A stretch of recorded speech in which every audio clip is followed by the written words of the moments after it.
Going home, going home. Well, this road feels I already know. Where everybody cares for one another. And they take you as their brother. Hey, oh, hey, oh, hey, oh. Where the children run around, there's laughing in the crowd. I hope it still remains the same.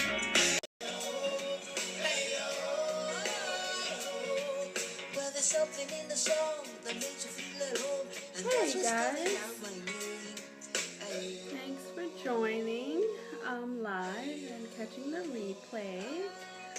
I'm Krista, for those of you who are tuning in for the first time. Yeah, I can't really tell if this thing is live. I just assume that it is. So, welcome. My name is Krista David. I am an artist in New York City, and this is the weekly check-in that I do. Hi! The weekly check-in that I do, sharing my journey from day job to dream job. First things first, man, this light is hot. First things first, I'll turn this down a little bit. It's official. I'm officially done with my day job. Yay! Friday was my last day in the office, and yeah, it was epic. It's been a crazy few weeks. This light is really bright. One second. I'll get better at this, hopefully. So it's been a really crazy busy few weeks. I think this is the third week that I'm sharing on Facebook Live about my transition from my day job to my dream job, which is to pursue art professionally. And since I made that announcement, it's been a whirlwind at the day job. Lots of wrap up, lots of fun celebrations with my amazing colleagues who showered me with all sorts of gifts and celebrations. I had after work parties, lunchtime parties. I mean, it's been amazing and exhausting, but amazing. I'm so grateful. So I was basically wrapping things up at the day job. So now that is officially behind me, I am. I'm not gonna say I'm panicked. I am. It hasn't sunk in just yet, mainly because as soon as I left my day job on Friday, my best friend and I met up and we went to celebrate with some lobster rolls, which are my new favorite thing. And then immediately after that, I went and I met my sister and brother-in-law who came into town. And it's been like a whirlwind weekend ever since. So lots of activities, parties, and I haven't had a minute to sort of settle down. Like, I am exhausted and still running on fumes. But I feel like it's all starting to sink in now, and I'm pretty sure when I wake up tomorrow morning, it's gonna be even more of a big deal, ordeal. And yeah, I'm kind of like, well, technically tomorrow is Labor Day, so technically folks who have day jobs are off if they work in the United States of America. For the most part, not everybody. I know not everybody has off, but certain folks have off tomorrow. But I think I've decided that I am going to go ahead and start my new work week, which is working for myself. So I want to try to be as disciplined as I can, working Monday through Friday in a particular way. So a couple things. One, like I mentioned in the first video and maybe the second video, you can go back on the Facebook page and look at the other videos from the past couple Sundays. I'm not in a hurry to sort of load up my schedule with clients, public health clients, or to do so much networking that I can't keep up with actually producing work. So I want to ease into this, and I've decided that my theme for September is going to be systems. putting some systems in place so that I can run my businesses, and yes, that is plural, until I can figure out how to merge them. And they will merge, but in the meantime, they're operating separately. So putting together systems that will allow me to produce and to lay the foundation for bringing on clients, selling art, etc. So September is all about systems, systems, systems, systems. One of the things that I'm learning, and actually I had just heard Seth Godin say this today. If you don't know who Seth Godin is, please Google him. He's amazing. I love him. Apparently he has a podcast now, which I just found out about. I usually just get his blogs in my inbox. But he has a podcast. Go check him out. I'm starting to listen to it from the beginning. One of the things he said in, I think it's episode 3 or 2, he was talking mainly about systems. The difference between a freelancer and an entrepreneur has everything to do with scaling your business, having systems so that you can make money while you are not there. And I had decided early on that I am not interested in the freelancer's life, i.e. selling my precious time for coins, that I'm trying to think about as I build my business, both of them. How do I enroll people into the vision? How do I build community? And how do I think about scaling? And scaling at a rate that's going to be in alignment with how I want to live my life, because I'm not interested in having a large business with lots of people working for me. I'm thinking more of a lifestyle type of business, so it's smaller, no more than 8 to 10 people on the team, that kind of thing. So yeah, so September is all about systems. So a couple of the things that I'm thinking about now. So I'm setting up this public health consulting firm, right? So in order for that to work out well, I have to finish my website,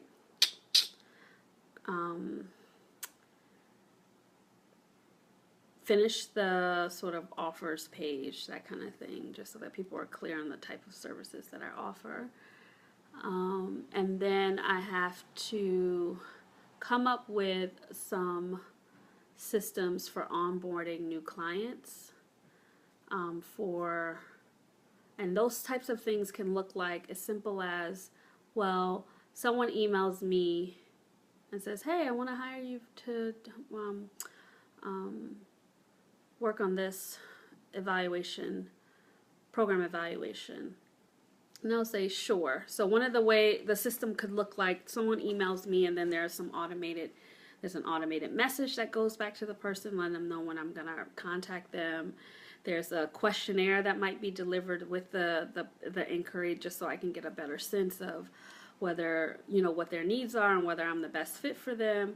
There's a process for getting them on my calendar so that I can have a face-to-face or Skype call with them to go over what they need. There's a follow-up email that's already drafted post the call, post the first sort of meeting.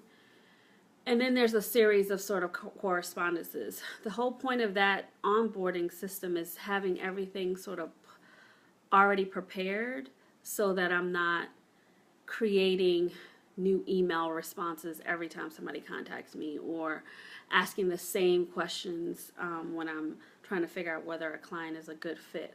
So really thinking about what are the key things that I need as far as onboarding systems that will help me just sort of automate things. And another reason why that's important is because I do intend to bring on like a virtual assistant pretty quickly to help with a lot of the administrative things, just so that I can focus on the content of the business, the core components of the business. So systems is going to be really important for the consultancy, but systems also are going to be important for my art and studio work. So the same thing applies, just having automated responses, price lists, have all of my bios and artist statements updated, just so that people can, it's easier for me to engage with folks without wasting too much time emailing back and forth or having meetings that aren't as productive. So I'm thinking a lot about systems for the month of September. I'm still mapping out what, all the different things that I could potentially put together, but I am going to be focusing on systems for September. So that's my theme for this month. And if all goes well, then by the end of the month, I'm pretty much in a space where my networking and reaching out to folks is happening in a very streamlined way, and in a way that is not going to be overwhelming, because one, I'll know what my calendar looks like, know what my meetings look like, I'll know just sort of who's in the docket for follow-up and sort of moving them through the onboarding phase. So I'll keep you posted on that, but gotta have systems if you're gonna scale, because if not, then you're a freelancer, and freelancers are awesome, but they trade their hours for money, and I am not interested in doing that. So that's the theme for the month. Another thing that I've been thinking about is sort of what does my ideal week look like, and day, but more so my week, and just trying to figure out how do I manage juggling, looking for and completing public health related work, at the same time having a sort of aggressive and consistent art studio practice, and putting in the necessary hours to create a lot of work.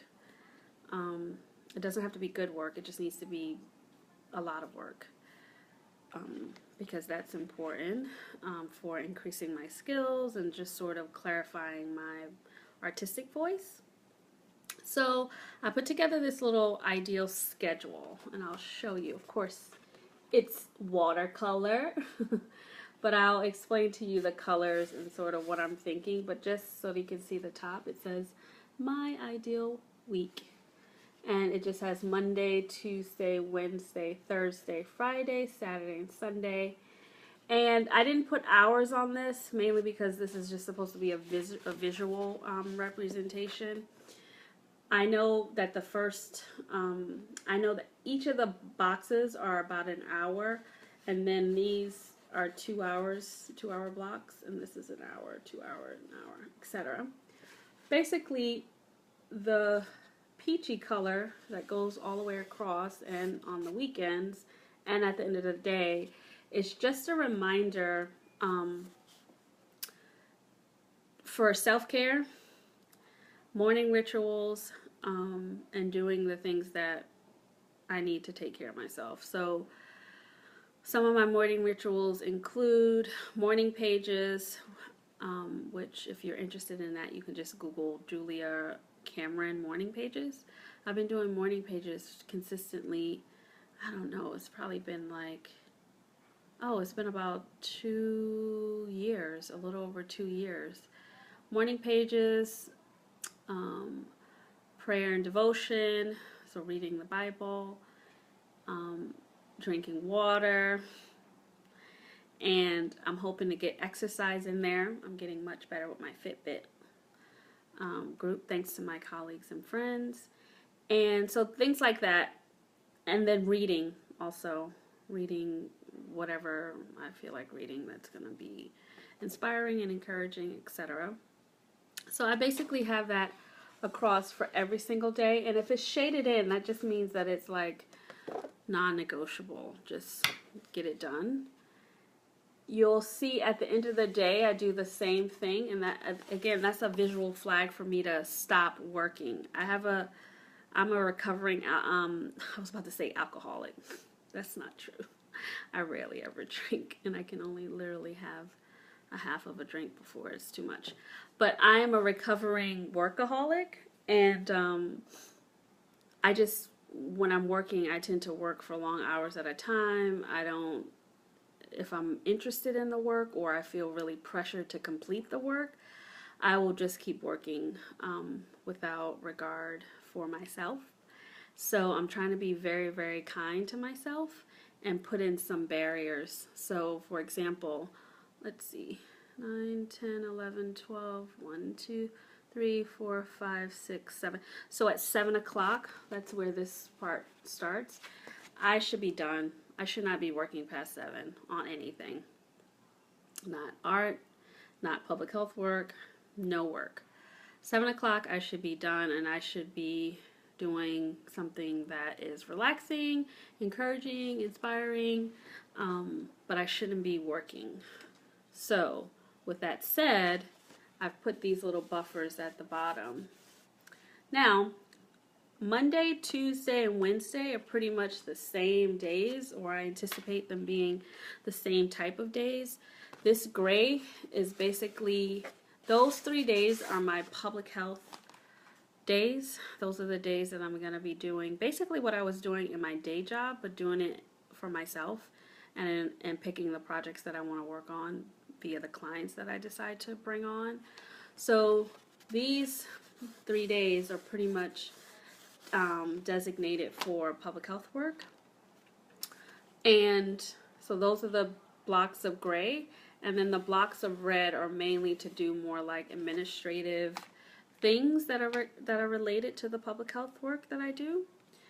And then the gray is actually working on the project. So depending on what that is, that could be analyzing data, that can be writing reports, that can be designing an evaluation or evaluation tools.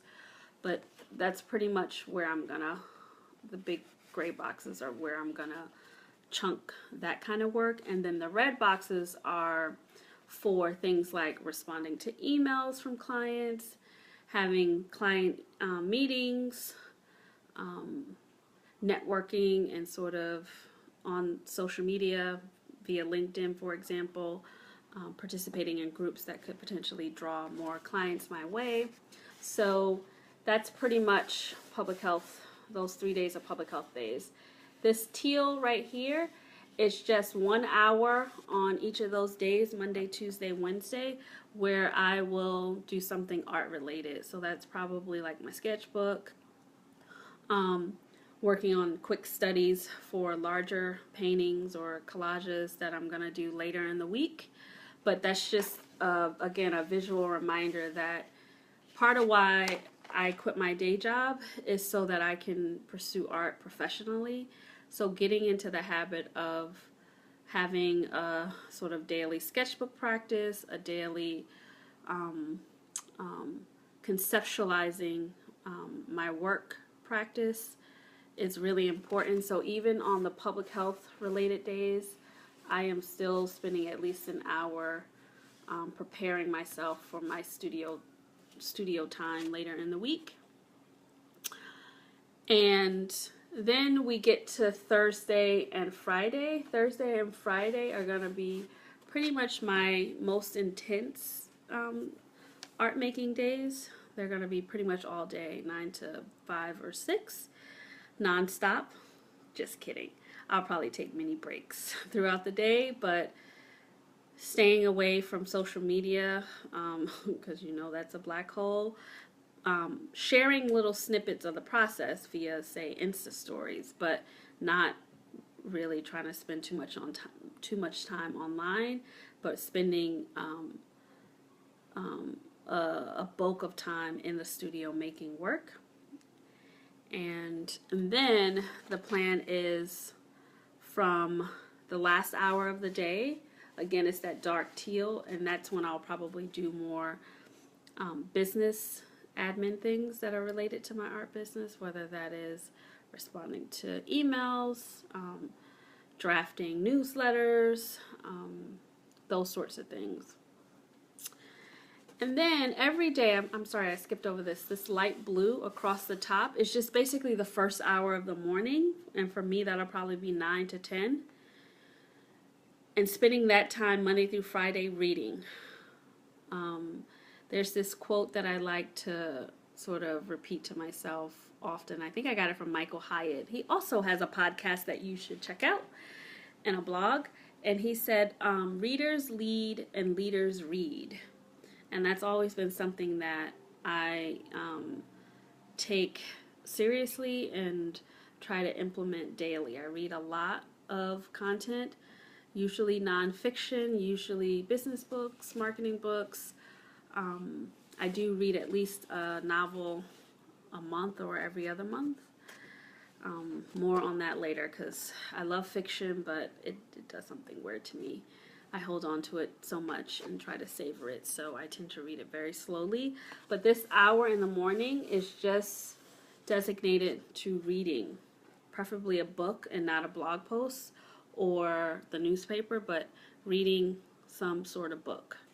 Right now I'm reading Joe Pulizzi, Content Inc. I'm almost done with that. I'm also reading a writing book called Writing Down the Bones. But this first hour of the day is reading, and reading in silence is going to be something I do Monday through Friday. And then Saturday and Sunday, I just made all this sort of pinkish color, basically because that's just going to be my time to do whatever I want. Whether that's spending time alone, spending time with my partner, spending time with friends and family, but it's not going to be for work unless I want it to be. I can also decide that I want to paint on those days, and that's fine, but I don't want to feel like those days, I don't want to feel like I have to work to make a living or money or work on my business on the weekends, because if I'm doing my work week appropriately and like really maximizing that time, I should not have to give up my weekends. Again, another reason why I quit my day job is so that I wouldn't have to do the day job, dream job thing. And now that I'm transitioning into my day job being my dream job, which is practicing public health and art, or pursuing art professionally and then practicing public health in a way that allows me to pursue art professionally, I should not have to give up my weekends unless I want to. But I plan to just, roam around New York City and see art on the weekends. So that is my ideal week. We shall see how it goes. What I'm thinking right now is that I do want to make some work, and I'm sitting here thinking to myself, oh no, you have to wait until Thursday to go into the studio. Now, of course, I'm going to be a little flexible with this. So, and we'll see how it goes, and I'll document how my week went, because this is my ideal week. This may not be my actual week, and I'm okay with that. I have to figure out from week to week, day to day, really what is going to work best, and sort of recalibrate as I go. And I think eventually I'll get into a rhythm where it's like, okay, Mondays from 9 to 12 you're doing X, and sort of get into a routine. But for now, I'm going to try this out and see how this feels, and if it changes, I will keep you posted. But for now, I'm going to be focusing on systems for September and trying to get as close as I can to this ideal week. And yeah, so that is what I will be doing. Oh, there go the comments. Hi. I'm so sorry, guys. I didn't see any of the comments. Let me go back and read. Hi. Hello. Hi, Nooper. Yes, mini breaks are important. I'm such a dork with this Facebook Live. I'm going to get better. Another thing you should know is now that I am working for myself, these videos may become more frequent. I'm still going to do Sundays at 9 p.m., basically sharing my entrepreneurial journey and the things I'm learning and what's working, what's not working, that kind of thing. But then I may start a sort of midweek video where I'm just sharing about either my art specifically or the art of other artists, and just doing like a little art sort of 101, short snippets, that kind of thing. So that's what I intend to do, and I'll continue playing around with video until I find a routine that works. But I think this is gonna get better. I'm gonna try to make it as best as I can. And yeah, but I'm going to be playing around with video, definitely. I know that you can do it. Remember to be gentle with yourself. Yes, I will, Super Nooper. That is the plan. I think for now though, I am exhausted. What time is it? Oh, we have 2 more minutes. Does anybody have any questions? I am definitely turning in at a decent time tonight and try to get 8 hours of sleep so I can get up tomorrow and go walking, because I'm determined to beat my friends and former colleagues in the work week hustle. So, any questions about anything I shared? You can always feel free to just email me. My email is krista@kristadavid.com. Email me if you have any questions about this whole day job to dream job leaping situation. And I'm happy to respond and share tips. The good thing about me also moving into entrepreneurship full time is that I'll be able to tend to my beautiful blog more regularly, which I'm excited about. It's called Artwork. You can go over to kristadavid.com/blog and check it out. But I will be able to put up more content on there. Everything from how to view art, how to start an art collection, how to display your art in your home, a whole lot of different how-tos, and then also spotlighting some of my favorite contemporary artists and sort of other types of artists as well. How can you enroll others in your schedule? I often feel like I have a system, but I often get distracted by other people's schedules and deadlines. What are some ways that you stay firm on what works for you? So I think this is I'll probably have 2 answers for this. One, I think it's much easier for me to set my schedule and be firm in it now that I'm starting something new, like starting to work for myself. Because it's pretty much, I'm not going to do public health related things on Thursdays and Fridays, and I'll make that very clear to any potential clients. I will make it clear to them that, hey, the work, once we agree on the scope, will be done Monday, Tuesday, Wednesday. You'll get an update on where I am on Wednesday if you choose. If you have any questions or concerns, I will not answer them until the next Monday. So I'm going to be very firm about that and actually put that language in my scope, because I don't want anyone to think I'm being not responsive or that sort of thing. But I have no intention on doing any public health related things on Thursday and Friday. So I say communication is the #1 way to get people to sort of respect your time and your systems. They can't respect your time and your systems if you don't communicate to them at the gate on sort of what you've set up in order to be your most productive self. And you may have to tell them more than once. And you also have to not feel sorry for not being able to accommodate everybody and everything, because you're only one person. So if you're still working your day job, or you work in an office setting or what have you, like I used to work in, lots of meetings, lots of deadlines, lots of projects with multiple people, and it's just a lot to manage. But you, like you said, you have to be kind to yourself. You got to communicate and let people know what you can and cannot do. And then you have to be okay with simply saying, no, that doesn't work for me. Here's what works for me. And then you have to come to a better agreement. But you have to stick to it. So if you're anything like me, I was very, very accommodating to people. So much so that I piled on a lot of stuff on myself that I probably should not have. So you can't tell people, hey, I need you to respect my boundaries, my systems, my schedule, and then you're then saying, oh, but this time I'll do this thing for you. Or, oh, sure, I can meet right now, no worries. No, if you cannot meet at that time because you have something on your schedule that says do this task or do this work, you tell them no. But if you bend the rules, it's just your system will just sort of fall apart. So you have to adhere to your system, and then you have to communicate to folks probably more than once about the importance of your system. And again, it's not you being a hard ass, it's just you simply saying, I can do my best work in this way, and I really do want to support you in doing your best work, but here's what my system, my schedule looks like. And then you gotta be okay with it.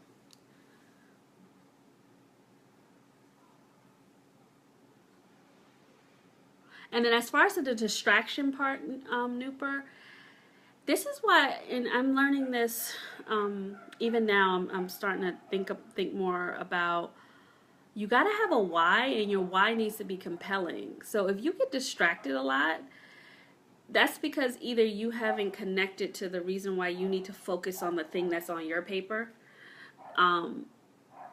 And then that's why it's so easy for people to pull you away. So if you're working on a project and you're like, no, this is important for these reasons, here's the why. I've clearly articulated why I need to focus on this project this week, give it this much time so that, next week and the week after, I'm not sort of overwhelmed. You made it very clear what your why is, and it's compelling. Once you're connected to that, it's much easier to say no. And no is a complete sentence. It's much easier to say no to that distraction, no to that, no to this tea with that person, or can I pick your brain for 5 minutes? It's much easier to say no when you're clear on what your why is. And why that thing is important to you or important to your team or, whatever. It has to be a compelling reason. Because if not, you'll blow it off and then you'll go help the person with their thing. So I'm thinking through that now because I too don't want to get distracted by random things. Like, I don't know. I can go through a rabbit hole once I get on Google, start, asking questions about some random thing. And I don't want that to happen. So it's like, okay, why did I set up this whole schedule? Well, because I actually want this thing to work and I don't want to be stressed and I don't want to run out of money and I don't want to be stressed. I want to have the life that I've been dreaming about having for a long while, which is one that is healthy, stress-free and relaxed. I get to spend time with my friends and family. I get to take care of my house and myself. I get to do, I just get to slow down. That's more important to me. That's even more important to me than money, honestly. Hence, that's why I walked away from my 6-figure check. So I've crystallized my compelling reason why I don't want to get distracted. And I think it's going to keep me, and I just got to keep telling myself it so that I don't get distracted and I don't start, agreeing to have meetups every third hour of the day if it's not leading to either a client or selling or showing my work. I have to be very, very strict with my time. So, any other questions? Stroke your imaginary beard. Well, anyway, it's 9:37.